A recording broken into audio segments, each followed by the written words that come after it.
Biopolítica de la ciudad post-Capitolio. 3 décadas de graves terremotos durante el régimen neoliberal. Le invitamos a pasar adelante.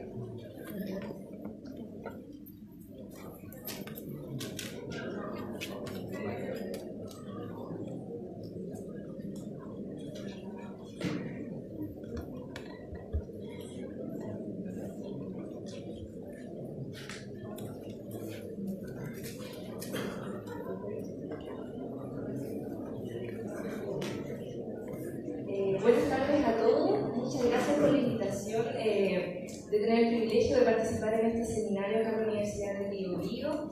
Yo soy de la zona nacida y criada acá en Concepción y gracias a Felipe también por la invitación de estar con un gran panel y grandes colegas y poder discutir la temática del territorio. Bueno, la temática que vamos a presentar en general con Juan es la gestión de los desastres, la gestión integral del riesgo de desastre desde una perspectiva territorial. En particular me voy a enfocar en el análisis del territorio y si bien, como ven en mi presentación, yo hablo de lo que es resiliencia comunitaria, pero entendida desde la lógica de los debates actuales en materia de gestión del riesgo. Y se habla de resiliencia comunitaria, que pudiera decirse que es resiliencia del territorio o resiliencia social. Existe aún debate. Pero a lo que yo me voy a enfocar es lo que es el concepto de resiliencia en sí, cuál es su aplicación para las políticas de gestión del riesgo y también sus posibles implicancias para el trabajo social. Como podemos ver acá en las imágenes, los desastres naturales han ido en aumento en el último decenio, en las últimas 2 décadas. Vemos cómo las víctimas cada vez son más numerosas dentro de estos desastres, no solamente en Chile, pero también muchos países de Asia, muchos países del mundo están viendo las consecuencias del cambio climático. Desde el año 2004, con el terremoto del océano y el tsunami del océano Índico, donde hubo muchísimas víctimas y también una poca eficiencia por parte del gobierno para poder enfrentar esa crisis, se vio una necesidad de poder prestar atención a estas nuevas tendencias. Actualmente vemos como, por ejemplo, el viernes pasado tuvimos el terremoto y tsunami de Indonesia. Luego de un par de años de haber ocurrido en el año 2004. ¿Y qué pasó en ese entonces? No sé, me imagino haber visto las noticias, pero los sistemas de alerta temprana no funcionaron. Habían boyas, había sensores ubicados en el mar, pero el gobierno de Indonesia no tenía dinero para la mantención. Por ende, al no tener dinero para la mantención, no se le pudo dar aviso a las comunidades y las comunidades no tuvieron tiempo para poder arrancar o tomar las medidas preventivas suficientes. Entonces se invirtió millones de dólares en poder implementar, obviamente, un sistema de alerta temprana, pero finalmente no fue efectivo. Hasta el momento, el número de víctimas es cerca de los 2.000, hay todavía muchas víctimas bajo los escombros, esa cifra va a ir aumentando, y vemos que estas tendencias van a seguir en aumento. Aquí tenemos algunas imágenes de los desastres que veíamos anteriormente. El primero, el volcán de Fuego en Guatemala, en donde también los sistemas de alerta temprana no funcionaron y cerca de 300 a 400 personas fallecieron. ¿Por qué? Porque no se dio la oportunidad a las comunidades para que pudieran arrancar. El terremoto y tsunami de Japón en el año 2011, en Nepal también, y en Haití en el año 2010, que coincide con el terremoto y tsunami en Chile también. Si vemos las cifras internacionales, la base de datos oficial de International Database de la Universidad Católica de Louvain, ellos mantienen las cifras internacionales de todas las tendencias de qué está pasando con los desastres naturales. Y vamos viendo que a partir de los años 60 los desastres empiezan a aumentar. Y empiezan a aumentar significativamente. Pero no solamente eso, sino que ciertos tipos de desastres también. Y entre de ellos están las inundaciones y están las tormentas. Los huracanes, como pudiéramos ver, por ejemplo, el huracán Irma, que se provocó y destruyó Puerto Rico. Y vamos viendo que también los terremotos, si bien los terremotos se mantienen, han ido aumentando a partir del año 60, y también las sequías. Si vemos el número total de muertes causada por desastres del periodo 1980 y 2015, también vamos viendo cómo estos van aumentando, pero también van aumentando por eventos críticos que son particulares, por ejemplo los terremotos que ocurren, no se pueden predecir, de una manera rápida y con un mayor número de víctimas, como ocurrió por ejemplo acá en el año 2010 con el terremoto de Haití, o si lo pueden ver en el año 2004 con el terremoto y tsunami de Indonesia. Por otro lado, anteriormente veíamos el número de víctimas, muertes, pero también vemos el número de afectados, aquellas personas que han perdido sus viviendas, sus trabajos, aquellas personas en el mundo que han tenido que desplazarse a otros territorios producto de estos tipos de desastres. Y vamos viendo que también el número de afectados ha ido aumentando. El costo económico también. A medida que los desastres van aumentando, el costo económico de los países también.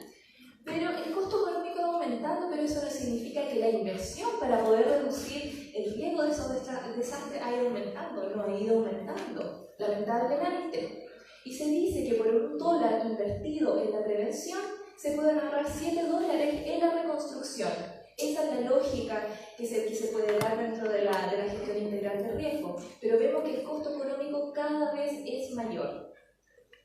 Pero por otro lado, ¿a quién afecta? ¿A quién afecta en mayor medida estos tipos de desastres? Y las tendencias que nos dicen, como podemos ver en este gráfico acá, que la mayor parte de las muertes se dan en sectores de menores ingresos, estadísticamente. De hecho, cerca del 50% de las víctimas son en sectores de menores ingresos. Pensemos en los desastres que hemos tenido en Chile, como terremotos, tsunamis, los incendios. Han afectado principalmente a comunidades que se encuentran en las zonas costeras o, en este caso, los incendios también que se encuentran en zonas rurales, aisladas y en condiciones de riesgo, porque están ubicadas en zonas de alto peligro en caso de un incendio forestal. Entonces, no es casualidad. Pero también llama la atención que no solamente son estas cifras las que en este momento nosotros podemos reportar, y es lo único que yo lamentablemente les puedo mostrar estadísticamente, porque no existen datos desagregados por edad, por sexo, por discapacidad, por nacionalidad o por otro cierto tipo de características. ¿Y qué nos van diciendo las tendencias también? Y eso es lamentable, porque por ejemplo, los desastres estadísticamente matan a más mujeres que a hombres. Por ejemplo, en el año 1991 en Bangladesh hubo un tifón muy grande y el 90% de las víctimas fueron mujeres. ¿Y por qué fueron mujeres?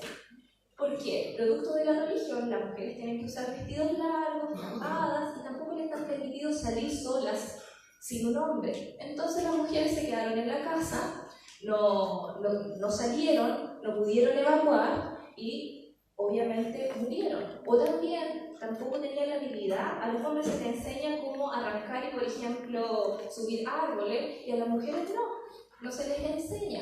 Entonces existe una desproporción en términos de género y también en términos de ciertas características particulares. Por ejemplo, en este terremoto y tsunami que ocurrió el viernes pasado en Indonesia tiene cerca más de 100 o 200 dialectos. Las personas hablan idiomas distintos. Entonces los sistemas de alerta temprana tienen que ser obviamente adecuados a las características contextuales de su propio territorio.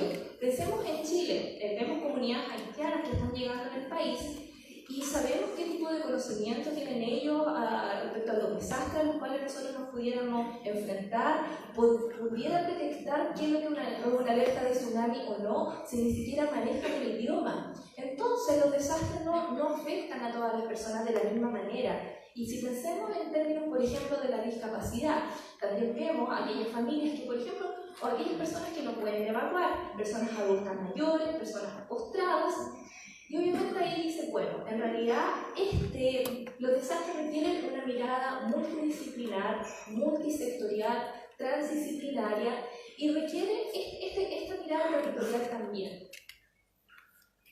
Vemos aquí los desastres naturales en Chile, que Chile en toda su historia registra cerca de 182 terremotos. Tiene una frecuencia mucho mayor que Japón, que México, que son otras áreas muy sísmicas.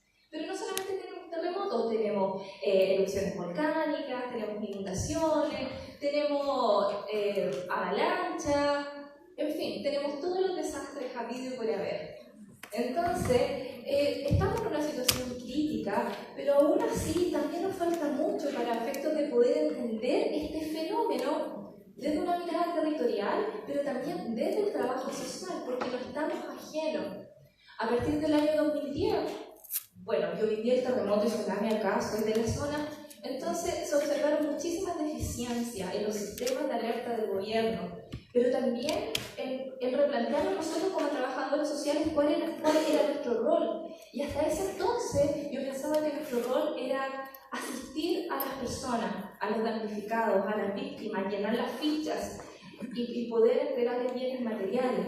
Cuando después empecé a estudiar y empecé a entender este concepto de gestión integral de riesgo, bueno, dije, esa es simplemente una parte. Nosotros tenemos que actuar en el antes también. Y tenemos que entender la gestión del desastre como un ciclo. Tenemos que actuar antes, durante y después.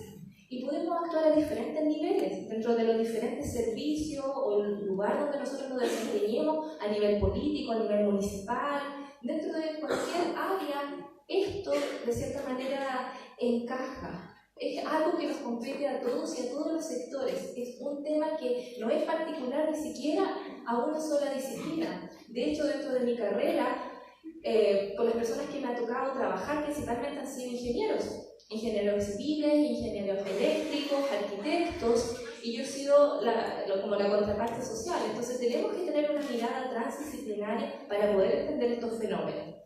Vemos que tenemos ciertos hitos en nuestra historia, como tenemos el terremoto más grande del mundo, que ocurrió en Valdivia en el año 60, 9,5, ocurrió un tsunami posteriormente, y también tenemos el gran terremoto 8,8 en el año 2010, que fue lo que motivó mi carrera en este ámbito. Aquí tenemos algunas imágenes del edificio Arturo Río, algunas imágenes de la ciudad de Talcahuano completamente destruida.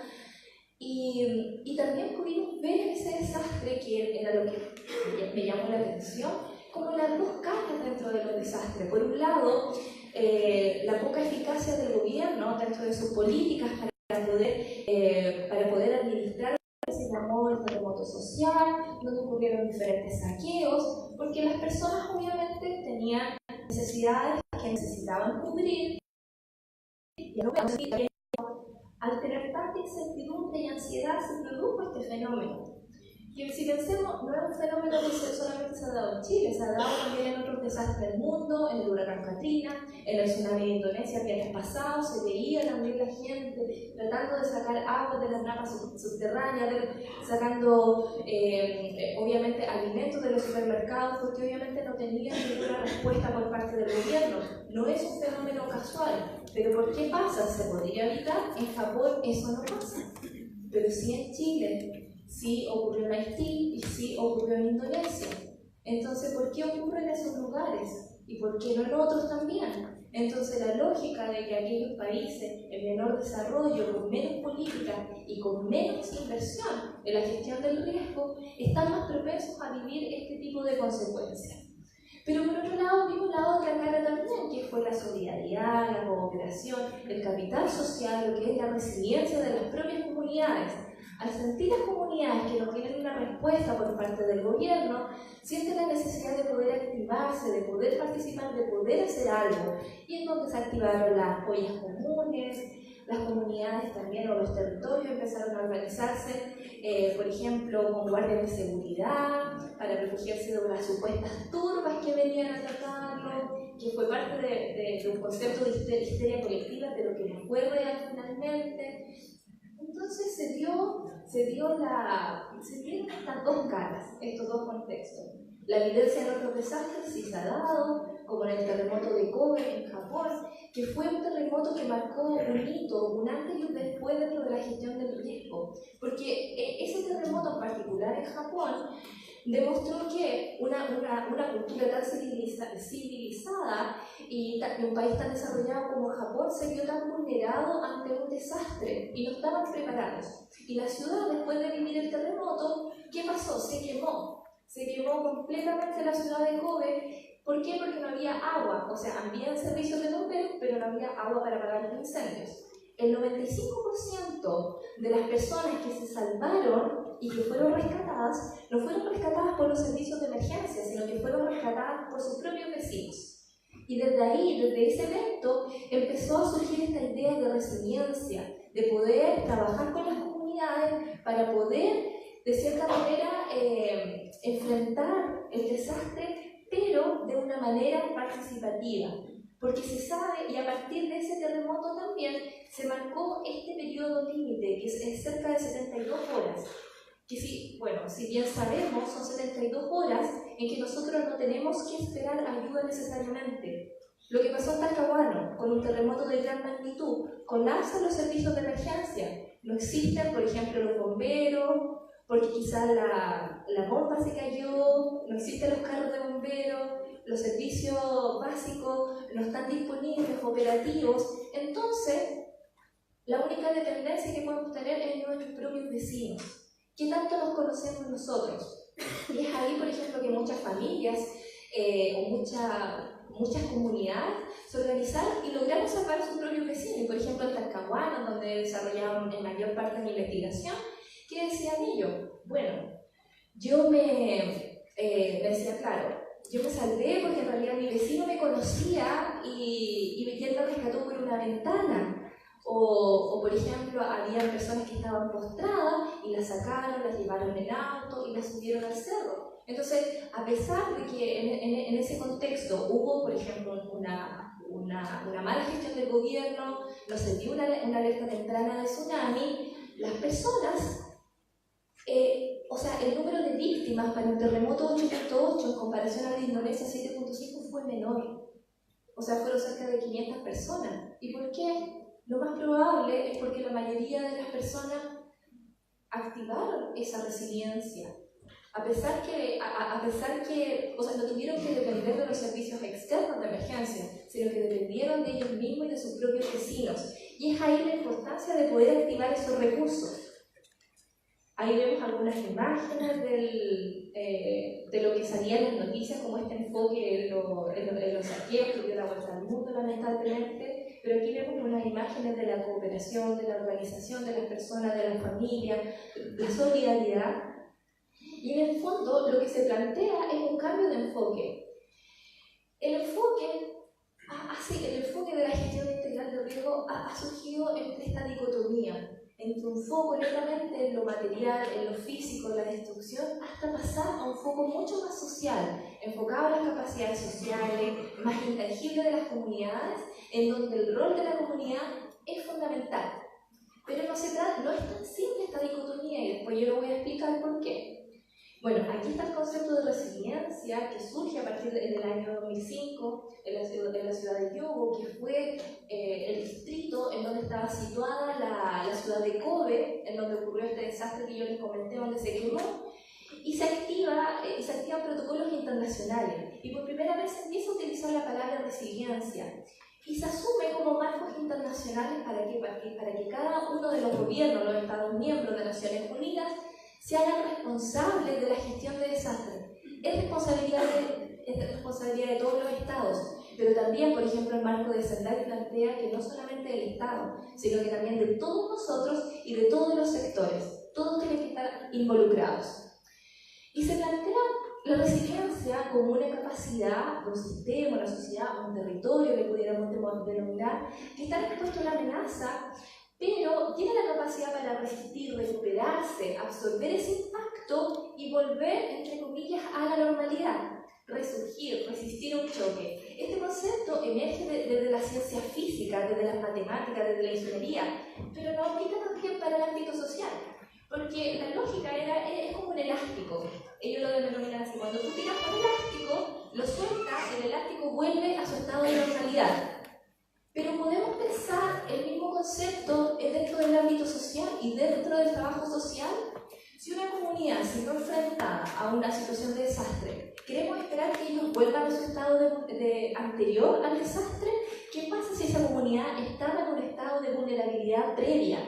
¿No sirve este concepto de resiliencia? No, porque obviamente no queremos que las personas sigan viviendo en territorios de alto riesgo, no queremos que sigan viviendo en casas que no sean resistentes a las lluvias, a los terremotos. No queremos eso. Y es ahí donde surge también el concepto de Build Back Better, reconstruir mejor. Entonces el desafío es poder reconstruir mejor y tener esa lógica de mejorar las condiciones previas. Y las condiciones previas aluden a un estado de vulnerabilidad. Y este es, por ejemplo, el modelo que yo he utilizado dentro de mi investigación y que, bueno, lo he ido adaptando en el transcurso de los resultados, que es el modelo de Cutter, de Drop Model, y que ella habla en el fondo de que existen condiciones previas a un desastre, que el desastre no es natural. No existe un desastre que es natural. Los desastres son socionaturales. ¿Y por qué? Existen condiciones previas. Las dos condiciones previas es la vulnerabilidad y la resiliencia. Hay condiciones previas de vulnerabilidad que hacen que una comunidad o que un territorio esté más expuesto al riesgo de un desastre que otro.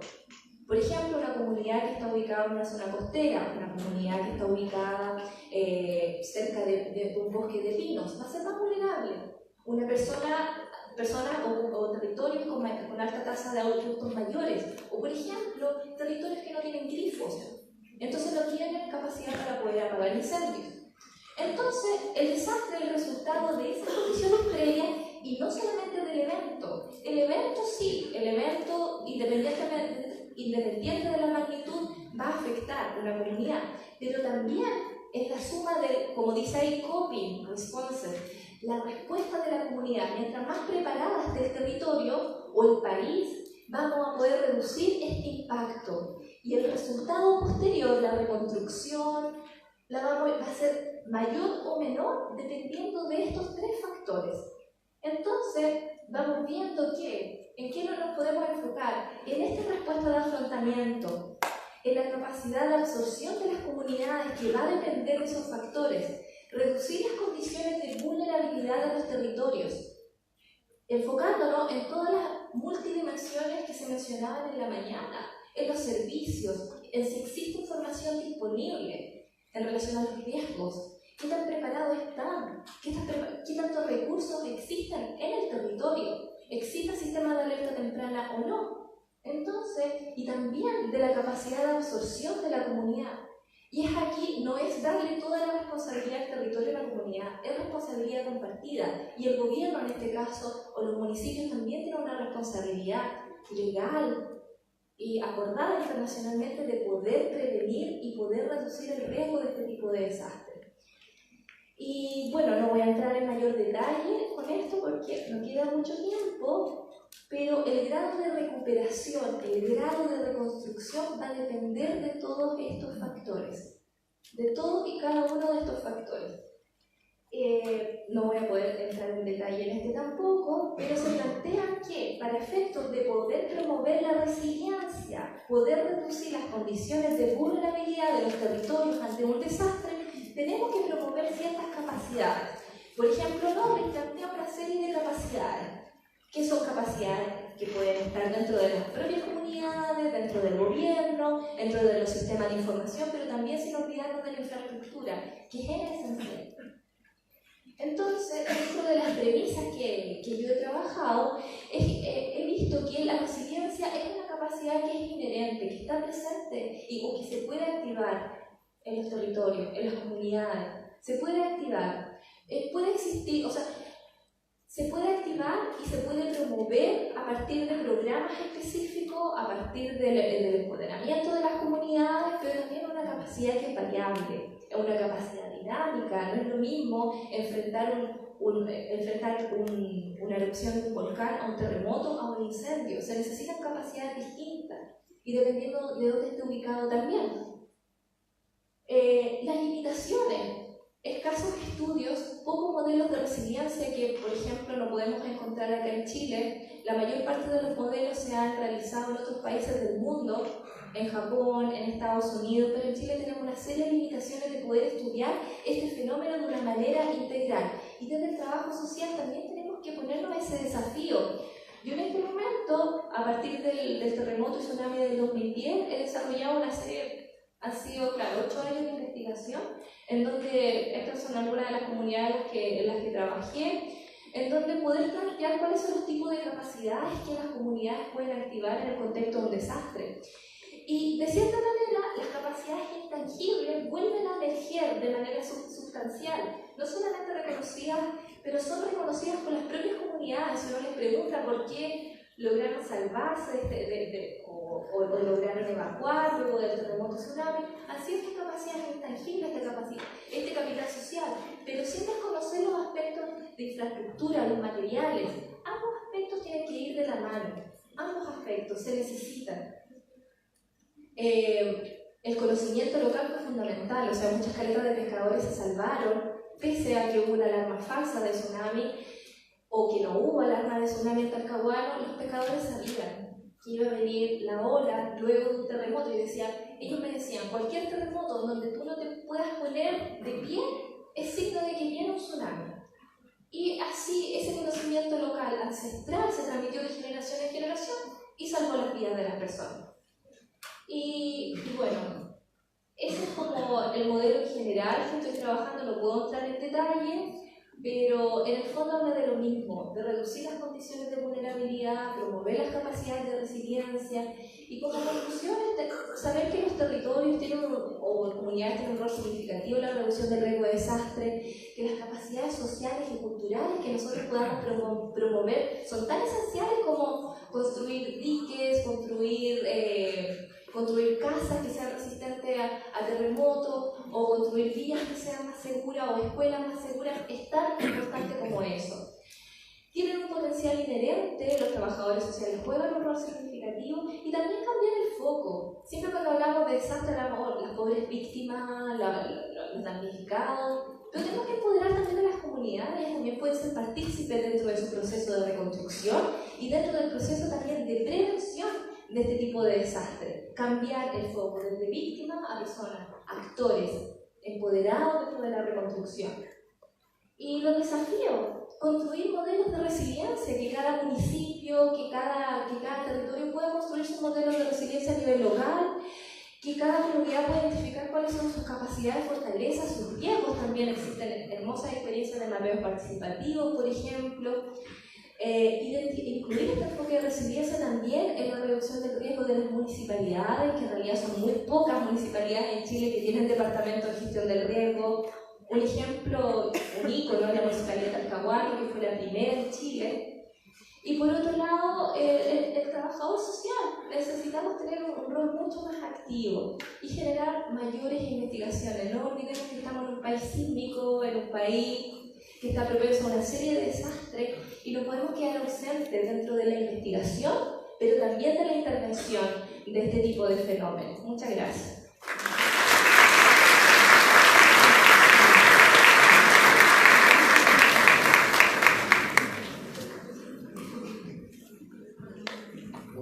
Buenas tardes en esta altura del partido. Muy contento de ver a nuestros colegas, a nuestros invitados académicos, a nuestros estudiantes, y veo algunas caras también del pasado, cuando digo colegas que fueron también estudiantes míos. Así que bienvenidos también a la Universidad del Biobío, como una entidad que está preocupada de estos temas y preocupada también de pensar también en estos temas de territorio. Yo, siguiendo una costumbre que mis estudiantes saben, cuando siempre peleé, no tengo pizarra, así que vamos a ver algunas cosas que me parecen que son importantes ahora. Le voy a pedir a la Jenny, porque estamos sin que me vaya pegando ahí en el codo, por si acaso no estamos preparando mucho. ¿De acuerdo? Hemos sido convocados a esta jornada para tratar el tema de la intervención social frente a situaciones de desastres socionaturales y de manera subsidiaria sobre la perspectiva del trabajo social en relación a estas situaciones. Quisiera, sí, aunque aparezca un tanto forzado, comenzar esta presentación con esta cuestión, la última, que tiene que ver con el trabajo social y los desastres. Pretendo comenzar desde este punto porque de este modo puedo llegar a problematizar sobre cuestiones de orden espacio territorial que son las sustanciales, que son parte de la discusión de este seminario. Diremos que la relación entre el trabajo social y la atención de las emergencias vinculadas a los desastres es más bien de antigua data. Un ejemplo de lo anterior, yo tengo una vieja carpeta en mi oficina donde tengo unos artículos de la antigua revista de servicio social que se publicaba por ahí por los años 30. Y dentro de ellas, una colega, María Rondinelli, escribió un artículo en junio de 1939 a propósito del terremoto que afectó a esta zona, que es conocido como el terremoto de Chillán de 1939, y que, más bien por un reporte histórico que por las cifras oficiales, es el evento sísmico que, de origen natural, que más víctimas, en términos de víctimas fatales, ha causado. Los historiadores cifran la cantidad de muertes alrededor de 30.000. Si uno empieza a pensar, el estadio de Collado completo, con muertos. Ese es más o menos para como tener la dimensión sobre aquello. Rondinelli relata con mucho detalle las acciones realizadas por el equipo de visitadoras sociales que atendieron esta zona afectada por el terremoto. De su relato hay dos cosas que son interesantes. La primera, una curiosidad, porque la conclusión a la que llega nuestra colega es que es una conclusión un tanto moralizante. Dice algo así, y la cito, abro comillas, el olvido de que lo que más le interesa al servicio social es el olvido de sí mismo y la imposibilidad que se siente de ser espectador ante tanto dolor y sufrimiento, que es la necesidad inmediata e innata de remediar ese dolor. Cierro comillas, a propósito de esto. La segunda es que hay un tema interesante a propósito de eso, es que Rondinelli igualmente desliza la cuestión territorial y urbana cuando dice, y abro comillas, fue posible entonces realizar una labor social de emergencia no dentro de una institución determinada, sino de forma libre.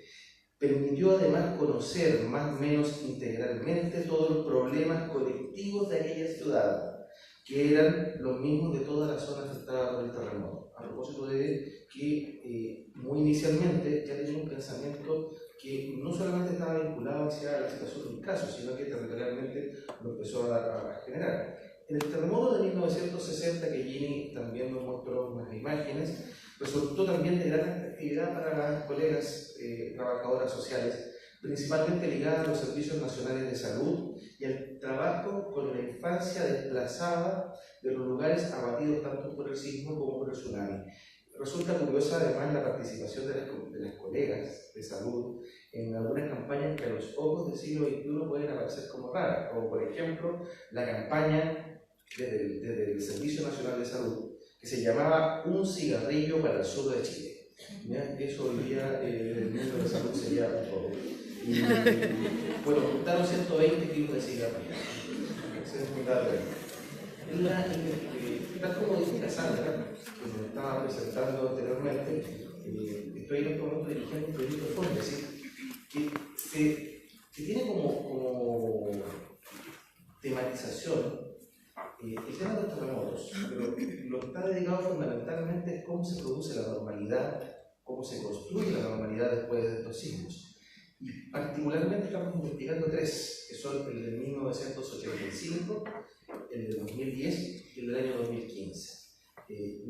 Mi poco pelo y mis canas delatan que ya tengo dos terremotos en el cuerpo, el del año 1985 y el del 2010. 2015 fue un suave vaivén en un quinto piso en el departamento de Chihuayante. Pero los que lo sentimos acá nos dimos cuenta de que algo pasaba, ¿se acuerdan? Algo pasaba, porque no era posible que esto estuviera durante tanto tiempo. En aquellos desastres, emergen cuestiones interesantes sobre la intervención social, que finalmente es el campo que la teoría de la intervención social, que es el campo que yo desarrollo. Pero empiezan a aparecer algunas cosas o algunos detalles que también son interesantes. Por ejemplo, en el año 1985, también hay ciertas lógicas territoriales que son también más bien subsidiarias frente a la atención más bien asistencial de la emergencia. Hay un colega que fue por el cual yo trabajé en Viña, se llama Luis Benítez, no sé si está Antonieta aquí presente, ahí está Antonieta aquí. Y Luis Benítez en una entrevista detalla cómo se localizaron en Viña todos los pozos de agua. Y los pozos de agua eran en el fondo una preocupación de carácter territorial de la atención de la emergencia. Y eso fue cuando la pregunta era ¿a quién se le ocurre eso? Es al equipo de la unidad de servicio social de la Municipalidad de Viña. Entonces ya igualmente estas pistas territoriales, si bien son más bien subsidiarias, no están ausentes de todo. Quiero mencionar algunas cuestiones respecto a la intervención social que, esto puedo parecer ya lo he repetido muchas veces, que la intervención social no permite únicamente la actuación al hacer de los trabajadores y trabajadoras sociales. Denota por lo pronto un entramado complejo en torno a la construcción de dispositivos discursivos de no normalización, de construcción de la normalidad, que ajustan y transforman lo social. La cuestión de la intervención además tiene un contenido espacial en su apreciación más bien situacional. Y en este sentido, en un sentido derridiano, discúlpenme, en un sentido derridiano bien generoso, lo espacial se juega como un texto que inscribe huellas no solamente geográficas, sino que también en la acción de los grupos humanos. Con todo, en la aproximación situacional de la intervención social, lo territorial no se expresa como una dimensión estable. Recordando además la exposición de los tres invitados de la mañana. Los desastres naturales ponen en relación esta cuestión del territorio. Y un tipo de desastre natural al que nuestra historia está habituado, no es el único, son los terremotos. La historia de Chile está inscrita sobre las huellas de innumerables desastres. Sequías, inundaciones, erupciones volcánicas y terremotos marcan la cultura nacional. Quiero contarles una anécdota que nos ha costado mucho hacer esta investigación, porque a la pregunta de qué es lo que estabas haciendo el día del terremoto, es 1 hora y media de entrevista. Sí, todos nosotros tenemos algo que contar aquel día del terremoto. Incluso la gente del año 1985 evoca rápidamente, y es más, si uno pregunta a la gente que vivió el terremoto de 1960, que ya son adultos mayores, también lo evocan rápidamente. Los terremotos marcan nuestra vida y nuestra biografía de forma muy intensa. En particular, en este proyecto de investigación estamos buscando cómo se produce esta normalidad. A propósito de lo que plantea hace un momento Jenny, son muchísimos los terremotos en Chile. Hay que indicar que más o menos entre el siglo XX y el XXI hay sismos que se ubican en esta categoría de destructores, como son el evento de 1906 en Valparaíso, el de 1922 en la zona de Caldera, el ya mencionado de 1939 en Chillán, el de 1960, que tiene la triste seña de ser el terremoto más intenso medido actualmente, 85, 95, 2010, 2014, 2015 y probablemente, puede ser que terminemos esto, nadie lo sabe, es una de las cosas que tienen los terremotos interesantes, aún no se pueden predecir. Existe, por tanto, una importante producción científica sobre los desastres y los terremotos en particular. Hay un grupo importante de estos estudios que tienen que ver con los aspectos más bien psicosociales de la emergencia, que tienen mucha relación con la salud mental. Hay otros que tienen más relación con las políticas públicas, cómo las políticas públicas reaccionan frente a los desastres. La idea que pretendo tratar es que la cuestión de los desastres naturales puede ser abordada desde la biopolítica, pensando en la biopolítica desde la obra fundamentalmente de Michel Foucault. Hay otros autores que pueden ser referidos acá, como Nelly, Agamben. Agamben es un personaje interesante a propósito de la idea del estado de excepción, por ejemplo, con Guilherme, ahí que está en la segunda fila, hemos discutido más de una vez, y otros aportes que se pueden destacar en este asunto. ¿Por qué seguir esta perspectiva? Creo que voy bien de tiempo, ¿no? Me quedan 40 páginas. ¿Por qué seguir esta perspectiva? Dos razones a mi juicio. La primera, porque ofrece una forma distinta de observar el fenómeno de intervención de los desastres desde una perspectiva histórica, social y política. que es coherente además con la definición de intervención social que habíamos declarado anteriormente, como este proceso de normalización, transformación y ajuste de lo social. A propósito de lo anterior, en el proyecto de investigación actualmente en desarrollo, se han expresado algunos resultados preliminares en torno a la actuación de los trabajadores y las trabajadoras sociales. En entrevistas, los primeros datos indican que los profesionales son expuestos también a estresores que de alguna forma los desvinculan también de su perspectiva. ¿Cuáles son estos estresores? Uno, que tienen que atender las necesidades psicosociales de la población. Por supuesto, que puede aparecer como lo más obvio. Las dos es que, a propósito de la biopolítica, es que tienen que contribuir a la recuperación de la normalidad, lo más pronto posible, de las comunidades. Eso no cualquier normalidad, sino que la normalidad neoliberal. No cualquiera, es la normalidad neoliberal. Tercero, también con el mismo sentido biopolítico, es que tienen que registrar datos fidedignos para los organismos de gestión de la emergencia. Fichas EFU y compañía que nosotros tenemos que vivir con esas cosas. Y cuarto, y aquí viene una expresión importante, porque más de alguno de nosotros tuvo que arrancar, ¿se acuerdan, no? ¿Sí?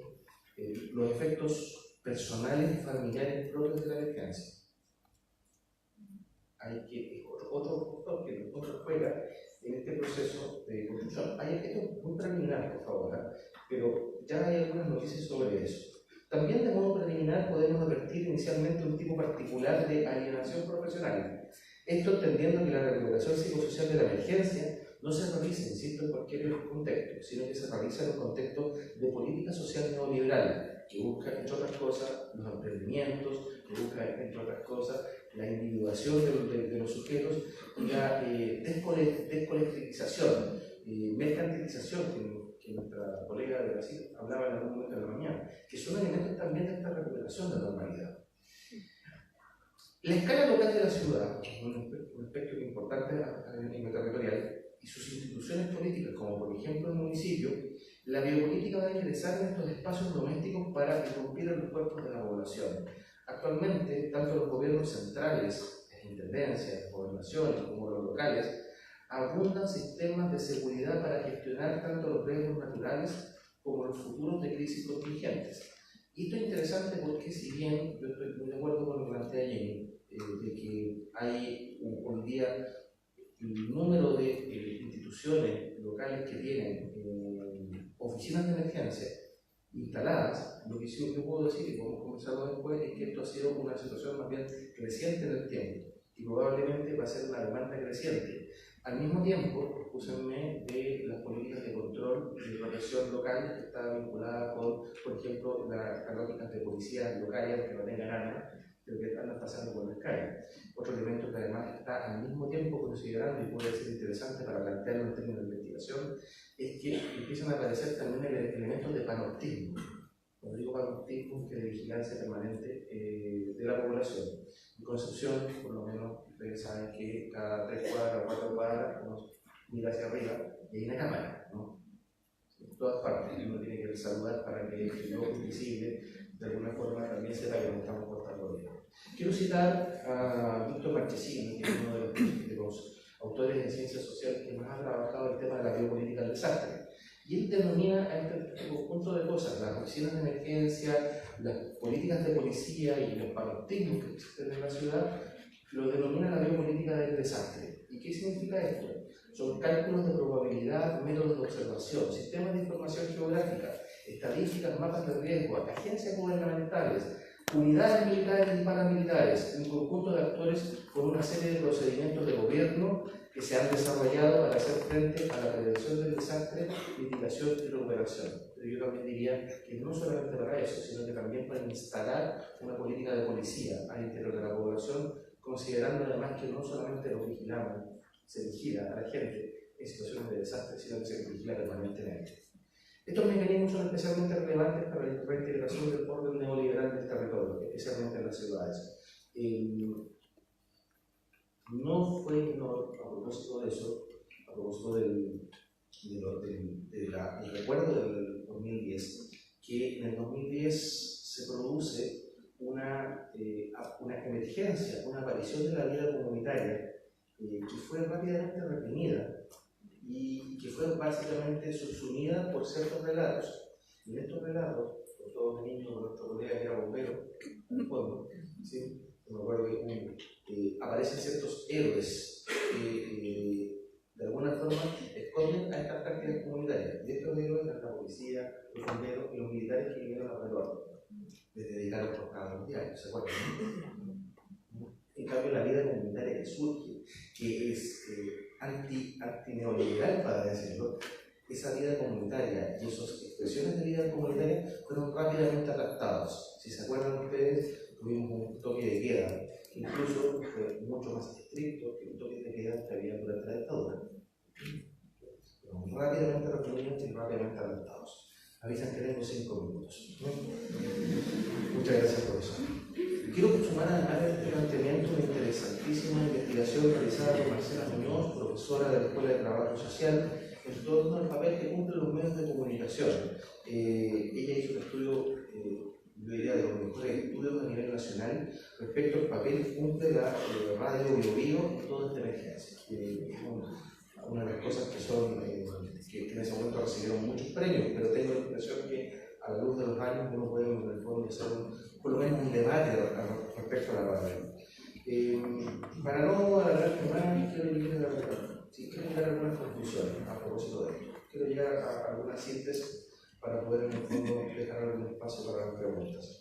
Yo diría que las síntesis son 4. Primero, es que el enfoque biopolítico de la cuestión del desastre ofrece una perspectiva distinta, teórica, densa, pero también un repertorio de casos significativos para el examen de situaciones de intervención social en el contexto del régimen neoliberal y que nos permiten en el fondo incluso cuestionarnos respecto de las formas en las cuales socialmente hemos concebido el desastre. ¿Cuáles son esas formas? La primera es que frente a tanto terremoto, tanto desastre, tanta inundación, la consigna es: Dios no nos quiere. Es más que nada. Perdón, eso no es tan raro, porque hay un relato histórico, el terremoto del 13 de mayo de 1647, donde la primera reacción de la gente de Santiago, con la ciudad destruida, fue recurrir a la iglesia, particularmente al obispo, que igualmente tenía su casa abajo en el suelo. Y ahí surge esa leyenda un tanto nebulosa del Señor de Mayo. Ustedes saben que la leyenda dice que cada vez que se le cae la corona de espina y cada vez que intentaban subir la espina, temblaba. Bueno, ¿no? ¿Saben esa leyenda? Sí, y bueno, yo creo, así a ojos del 2018, que en realidad eso se llamaban réplicas. Obviamente, cada vez que subían, no había una relación de causalidad, pero efectivamente la primera cosa puede decir: esto es un castigo divino. Perdón, todavía no estoy de ninguna forma haciendo un cuestionamiento ni moral ni ético de esto, pero es un discurso instalado.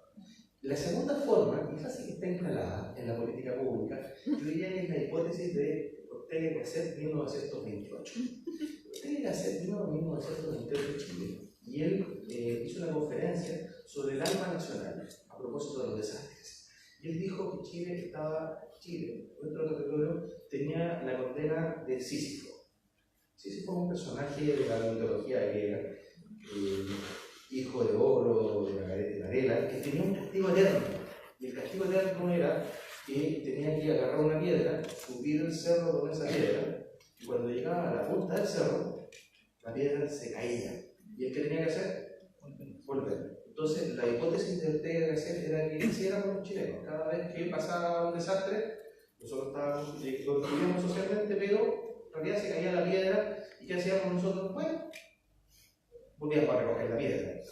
No es menor porque, fíjense que cuando uno iba a los sectores rurales de nuestra región afectadas por el terremoto, la gente antes de recibir la ayuda ya estaba haciendo barro. Y estaban haciendo barro para hacer adobe. ¿Por qué? Porque estaba incorporado. En el momento en la casa ya habían visto que la casa se había caído alguna vez. ¿Y qué es lo que había que hacer ahí? Sísifo, la piedra se volvía, había que volver a hacer la casa de nuevo. Esa es otra lógica política que es interesante, porque no solamente una lógica que está imbuida en el mundo político, en el mundo, digamos, comillas, mal llamado, mundo popular, cierro comillas, sino que también está imbuido en la lógica de la agenda pública. Esto de que algún día se nos va a caer el mundo. Algunos amigos que estudian nuestras composiciones psiquiátricas dicen que además eso tiene que ver con porque son tan para la fiesta, para jugarnos todo la plata de las carreras de caballo en el loto, porque el mundo se va a acabar en algún momento. La otra forma es que generamos ciencias sociales a esto, entre otras cosas, además de ingeniería, además de arquitectura.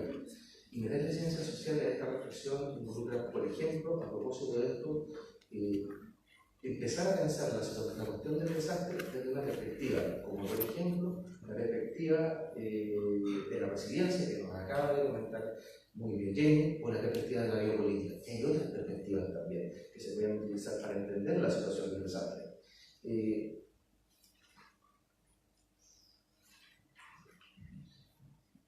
Otra, y tanto, ya me están echando. El territorio como tal remite a cuestiones de orden espacial, y eso es importante que lo tengamos en consideración no solamente para las situaciones de planificación territorial, sino también para las situaciones de desastre. Quiero decir finalmente en una mirada más general que la cuestión del desastre en el marco de territorios diversos requiere de la atención de quienes estamos debatiendo y cooperando en torno a la idea de la intervención social. Escenarios más predecibles, no totalmente predecibles. En la mañana mirábamos en televisión que la zona de Georgia y Miami está afectada por un huracán que hace un par de horas o un par de días no estaba considerado que iba a tener esa capacidad de destrucción. Por eso digo, son medianamente predecibles. Vinculados fundamentalmente al cambio climático, pero otros que no son suficientemente anticipables, y en este caso sí llegamos al tema de los terremotos, y que requieren por parte de las ciencias sociales y por parte del trabajo social una permanente y especial atención. Muchas gracias.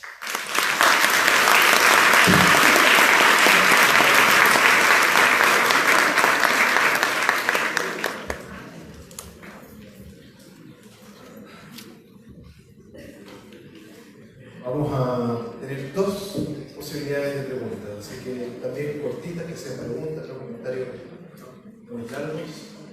Una acá y otra allá. Hola, buenas tardes, creo. Me llamo Esther Troncoso, estudié sociología, pero igual estoy un poco decepcionada del academicismo. Escribí un poco algo que pienso que es para hilar un poco más fino con respecto a algo que no sé si se va a tomar hoy, pero es respecto a IRSA, que es la Iniciativa de Integración de la Infraestructura Suramericana, que mucho me resuena y que tiene que ver con las políticas públicas un tanto asistencialistas que hemos vivido después del terremoto, ligado directamente con este tema de la resiliencia, puesto que todos los planes de integración, o más bien de reconstrucción del borde costero, tenían iniciativas que no consideraban el territorio desde su desarrollo endógeno. Entonces escribí esto, me cuesta un poco hilar toda mi idea. Tiene que ser cortito. Sí, debido a la despreocupación por el territorio de la clase intelectual y académica, ha generado para los empresarios y capitalistas poner el eje y el ojo en la integración de América Latina a través de un proyecto extractivista con infraestructura devastadora tanto para el humano y la tierra. Esto gracias a que no hemos creado un sentido de pertenencia, ya que las políticas públicas se han basado en crear un sentido de identidad cultural que está muy vacío y que se alimenta a través de los medios de comunicación con un sentido de identidad estética, más que de habitar nuestras corporalidades que también son parte del territorio y se desenvuelven en él. Entonces, gracias a que no hemos creado este sentido de pertenencia territorial, permitiendo que los planes reguladores sean vacíos en cuanto a escala humana, desarrollando proyectos de reconstrucción económico sin considerar el desarrollo endógeno, solo turismo neoliberal para hacer una ventana hacia el comercio a través de puertos, carreteras y rutas oceánicas. El caso más conocido luego del terremoto vivido en toda la costa chilena, que le dije recién, y que está ligado con todos los proyectos costeros y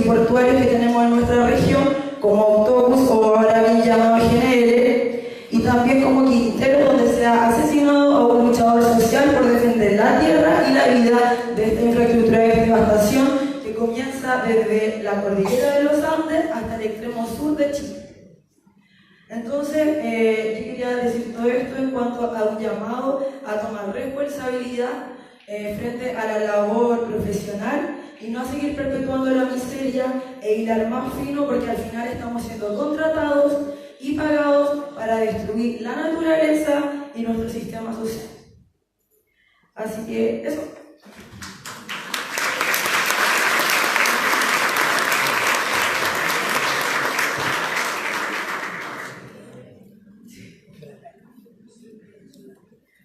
Buenas tardes, Francisco Novoa, trabajo social en la Universidad de Río Negro. Mi pregunta la quiero radicar más al tema de la prevención que se hizo mención. La pregunta es: ¿dónde está el equipo multidisciplinario del trabajo social en el caso de la prevención? Por ejemplo, año a año ya lo que es la zona de la octava y la novena región se han visto incendios forestales. Aquí viene la pregunta porque nuevamente estamos cerca del verano, nuevamente hay posibilidades de incendio. Se tuvo que dar en el caso de años anteriores que las comunidades eran quienes iniciaban los fuegos, quienes se preparaban para evitar un posible incendio, siendo que bastaba con que un mes antes se pudiera trabajar en conjunto con CONAF, de hacer la preparación previa. Porque lo que es en Chile esperamos a que ocurra el desastre para hacer el trabajo. Bien. 2 minutos, si pueden extender cada uno. Bueno, muchas gracias por las 2 preguntas muy importantes y de hecho le comentaba a Juan el tema del sentido de pertenencia, el sentido de identidad. De hecho tuvimos una reunión exclusivamente antes de, bueno, cuando nos conocimos en realidad como poder entender el sentido de pertenencia o el sentido de comunidad como una variable fundamental dentro de este enfoque de resiliencia y dentro del enfoque biopolítico, porque lo vimos como una variable fundamental para ambos. Y dentro de la reconstrucción y dentro del proceso de desarrollo integral del riego es fundamental. Estoy completamente de acuerdo con eso. Muchísimas experiencias muestran lo mismo, que cómo la reconstrucción tomó este modelo neoliberal, cómo nos integró la participación de las comunidades, cómo muchas comunidades tuvieron que ser erradicadas, zonas costeras, en donde obviamente costó el trabajo de muchos pescadores, en donde se propusieron modelos de casas que finalmente fueron otros, y cómo en esos mismos territorios, recuerdo una comunidad particular en Talcahuano, en donde era una comunidad mayoritariamente de adultos mayores y les construyen unas casas con palafitos, con escaleras así, o sea, muy empinadas, entonces es imposible para ellos poder subir. Las familias construyeron igual abajo, porque obviamente esa casa no responde a la necesidad de su propia comunidad. Es una variable fundamental y se tiene que tomar dentro de todos los modelos de intervención desde el trabajo social, pero también en la gestión integral del riesgo, pero que lamentablemente se deja a un lado porque obviamente el costo y además que es más lento. Integrar procesos comunitarios que involucren estos aspectos territoriales siempre es más lento y las personas obviamente quieren llegar a un estado de normalidad lo más rápido posible, Entonces, muchas familias en Talcahuano me decían, finalmente lo que nosotros decidimos es aceptar el modelo que nos decíamos, si no, íbamos a estar esperando 2 años más. Era tan desgastante para ellos esperar ese proceso que finalmente terminaron cediendo a ese enfoque. Pero que es así y reconocido de esa manera, o sea, es una variable fundamental. Y referente a la segunda pregunta de la prevención, también es lamentable que en Chile, sabiendo todos los desastres que tenemos, no se invierta en prevención. CONEMI es un organismo netamente coordinador, a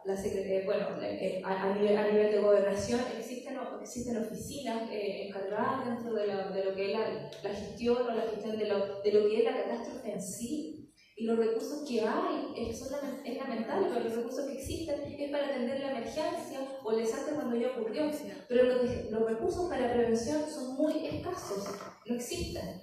Entonces, lo que yo les decía en las cifras, invertir $1 en la prevención se ahorra $7 en la reconstrucción, pero esa lógica aún falta que entre en Chile.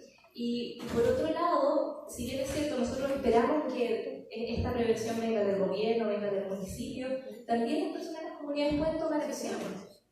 Ellos pueden tomar acciones, pueden organizarse y no esperar que la ayuda tampoco llegue externamente, porque quizás no llegue. Entonces la preparación tiene que venir de ambos lados, a través de mecanismos desde el gobierno, pero también desde las propias comunidades. En primer lugar, conociendo los riesgos y por otro lado, planteando estrategias.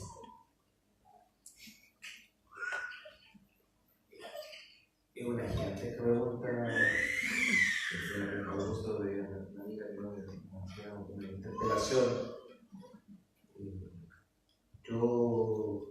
Mis estudiantes saben que yo tengo un problema de honestidad brutal. Mi honestidad brutal es que la mala noticia es que probablemente en esta sala, en esta dulce sala, si preguntamos si hay alguien que no esté incómodo con el neoliberalismo, con este activismo, probablemente todos vamos a levantar la mano. El problema está en que Bolsonaro va a ser presidente de Brasil, Piñera es presidente de Chile, y que hay gente que está muy cómoda con el extractivismo y el mercantilismo. Ese es el problema. En el fondo hay gente que está votando por el racismo, por el patriarcado, por el abuso, por la violencia. Y estamos hablando, y eso es un problema que tenemos que resolver, no es un tema menor.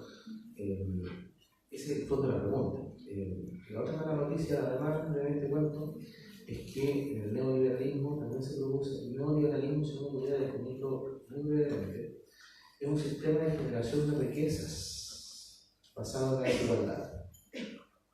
Entonces, incluso en la generación de un desastre, a propósito que es muy interesante lo que plantea Jenny, ¿por qué no se gasta plata? Entonces uno puede desde la biopolítica decir, bueno, no se gasta dinero porque también la reconstrucción implica un negocio. Como implicó un negocio para las inmobiliarias, como implicó un negocio para las agencias de seguridad, pero fundamentalmente para las compañías de seguridad. Entonces tampoco hay tantos incentivos en el régimen neoliberal para poder en el fondo producir estas asuntos. Ahora, yo creo que el punto aquí, como ustedes saben, no lo cuenten a nadie, por favor, no de acá, realmente podemos hacer algo de subversión en este cuento. Y la subversión se hace casa por casa, familia por familia, barrio por barrio. Entonces, no le cuenten a nadie, por favor. Me voy acorbatado, parezco. Entonces, se entiende un poco la lógica. Yo creo que la pelea es grande, si alguien piensa que la derrota del neoliberalismo va a implicar en el próximo 1 o 2 años, hijos, nietos, probablemente van a estar en esa pelea. Así que hay que empezar así, a la próxima. Eso he dicho. Gracias.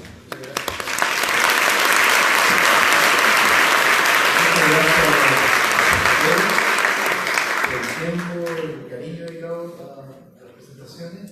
Vamos a terminar hasta acá la primera jornada de la mañana y nos vamos a reencontrar en 1 hora con 15 minutos. Así que les recomiendo almuercen acá cerca, en algún lugar. Nos encontramos acá a las 2:15.